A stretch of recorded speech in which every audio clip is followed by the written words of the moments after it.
SRW India வழங்கும் தொழில் முனைவோருக்கான நீர் சுத்திகரிப்பு மேலாண்மை மற்றும் மறுசுழற்சி தொடர்பான கண்காட்சி டிசம்பர் 20 முதல் 22 வரை. நெல்லையில் தொடர் கனமழையால் நெல்லையிலிருந்து தூத்துக்குடி செல்லக்கூடிய பிரதான முக்கிய சாலைகளில் நீர் பெருக்கெடுத்து ஓடுகிறது. அந்த காட்சிகளை முதலில் பார்க்கலாம்.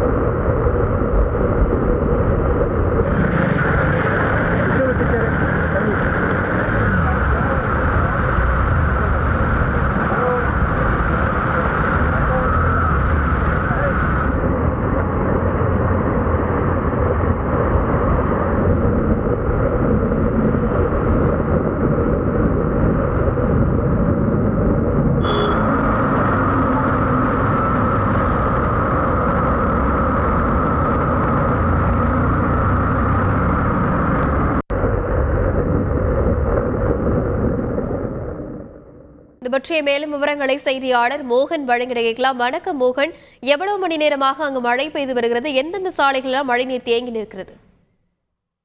வணக்கம். நேற்று இரவிலிருந்து பெய்து வரக்கூடிய இந்த கனமழை காரணமாக விடாமல் பெய்து வரக்கூடிய இந்த கனமழை பாளையங்கோட்டையில், முக்கியமாக நெல்லை மாவட்டம் பாளையங்கோட்டை பகுதியில மேலப்பாளையம் குளவணிக்கபுரம் அருகே உள்ள நெடுஞ்சாலையில் அதிகமாக மழை தண்ணீரானது தேங்கியுள்ளது. இதைத் தொடர்ந்து அந்த குளவணிக்கபுரம் அருகே உள்ள மேலப்பாளையம் அருகே அந்த இடத்தில் ஒருவர் வீட்டில் உள்ள தெருக்களிலும் தண்ணியானது புகுந்துள்ளது. அந்த இடத்திலும் எந்த நடவடிக்கையும் இதுவரை எடுக்கப்படவில்லை.